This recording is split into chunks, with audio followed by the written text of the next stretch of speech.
like that car in red or blue? There are 5 closing lines that were once really popular that really just don't work nowadays. I'm going to show you why not to use them and go over what to do instead. The first thing to avoid doing is asking, "What's your budget?" right away at the start of an interaction. The second thing, also at the start, you want to avoid doing the line of, "At the end of this presentation, I need a yes or a no, but not a maybe."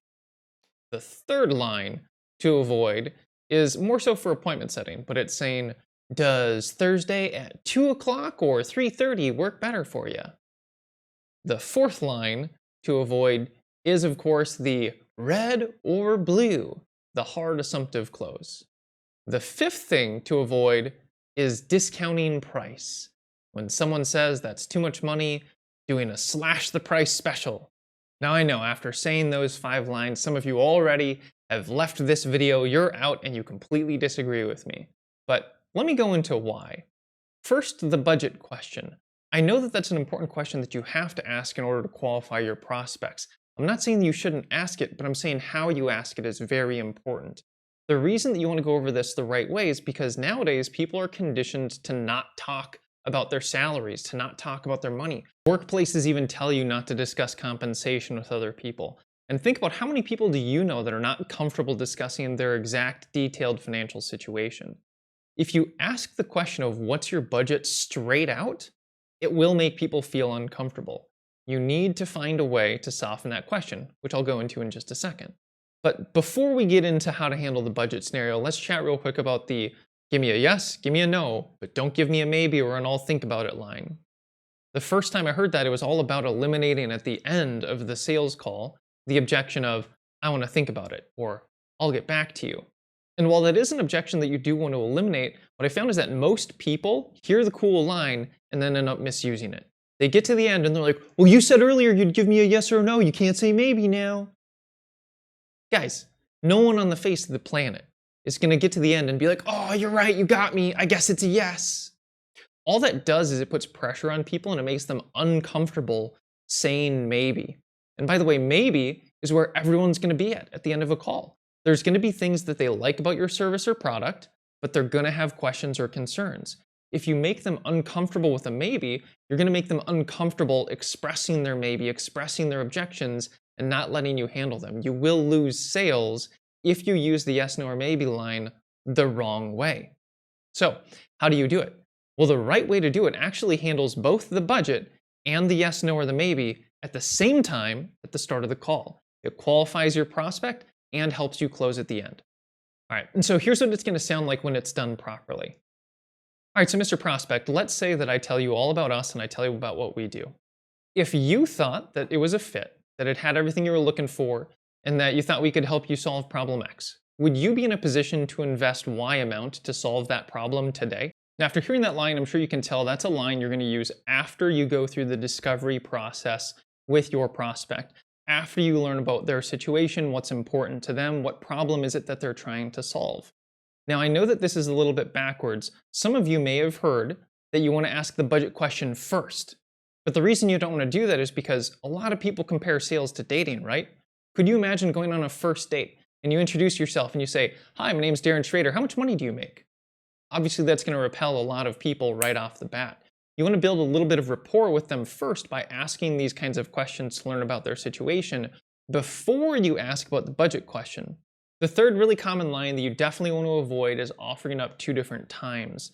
The reason that you want to avoid doing this is because even though everyone teaches this, you see this in dental clinics and doctors' offices and all of the other sales appointment setting out there, is because you don't know their schedule. And if someone's busy and you run across multiple times that don't work, what they oftentimes do is they'll say, "You know what, this just seems like too much of a hassle, let's forget about it." If you call, this probably happened to you, you call a prospect, you say, "Does, tomorrow at 2 or 4 work for you?" They say no. "What about 5 or 8? No. What about the next day at noon or 3? And they go, you know what, this just seems like it isn't going to work. Why don't we just cancel it?" And you lose some calls because of that. What you should do instead is ask, "What does your schedule look like for the rest of this week?" And then they're going to tell you what days they're busy and what days they're a little more open. And on the days that they're more open, you're going to ask, "Okay, great. So let's say on Thursday then, What would work best for you? Something in the morning, the afternoon, or the evening? And they'll say, well, probably not the morning because I got a bunch of meetings right away, but I could either meet with you in the afternoon or later in the evening. And then you would say, all right, great. So on Thursday, I could either squeeze you in at 2:30 in the afternoon. Otherwise, I could do an evening time at 5:30. Which works better for you? That process will be just as effective. It'll avoid no ladders, and it takes pretty much the exact same amount of time. Now, the fourth line that you want to avoid is that assumptive hard close. You show the car, you tell them the features, and then you go, it's going to cost you this much. Do you want it in red or blue? Here's the pen and paper. That type of hard close is ingrained in people's minds as a stereotypical salesy kind of thing. Nobody likes it. Everyone feels pressured. And while it may close some deals, deals that are closed because someone feels pressured result in a lot more cancellations and returns than you would have otherwise. And that's because if you do an assumptive close, what oftentimes people do is they kind of steamroll the other person's objections and don't let them express them. And if you steamroll their objections, what's going to happen is some people will just run away. They won't feel comfortable expressing their objections or talking to you. They feel pressured. They leave and you just never get that sale. And then some of them that do close into sales, that's when they have buyer's remorse because they never felt comfortable with their objections or concerns. They were never handled. And that's where you run in to more refunds, cancellations, chargebacks, that kind of stuff. So what I would suggest you do instead is actually take more of a gradual yes ladder style of approach, one that doesn't put pressure on them. And it sounds something like this. All right, so do you have any questions on anything that we just covered? No? Okay, so is it something you think would be a good fit for you based off of what you've heard so far? Yeah. And do you think that if you had our solution with this, do you think it would help you solve your problem X? Yes.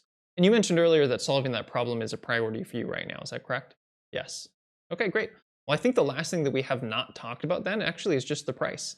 And in order for you to get our solution to help you solve X so that you can Y, it would actually only cost Z. How does that sound?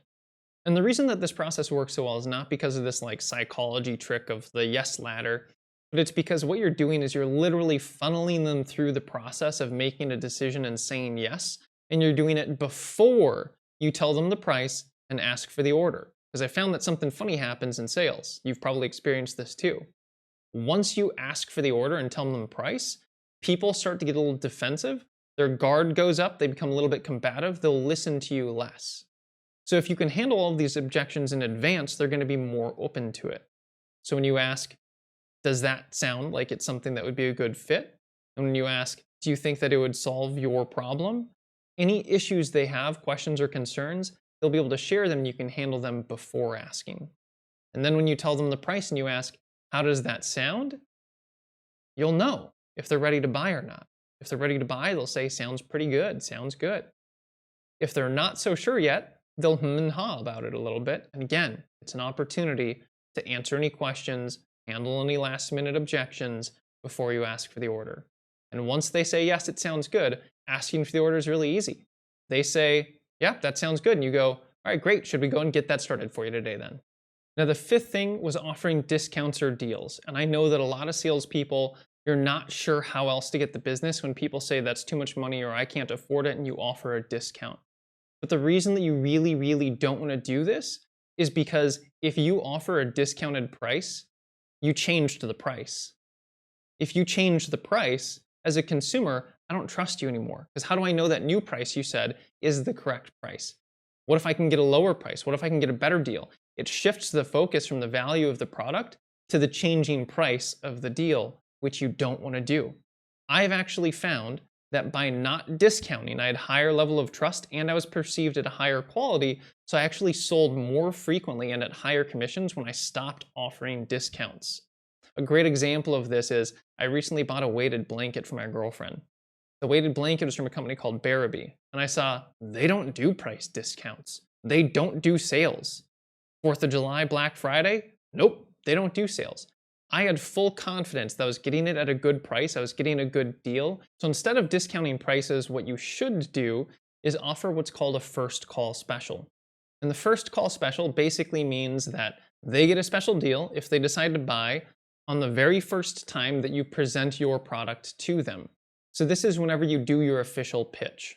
And when you do your official pitch, at the end, it sounds like this. You would say, Now, normally the price or the value or the whatever of our product is this, but if you decided you wanted to get started today, we do have a first call special, so it'd only be X instead. How does that sound?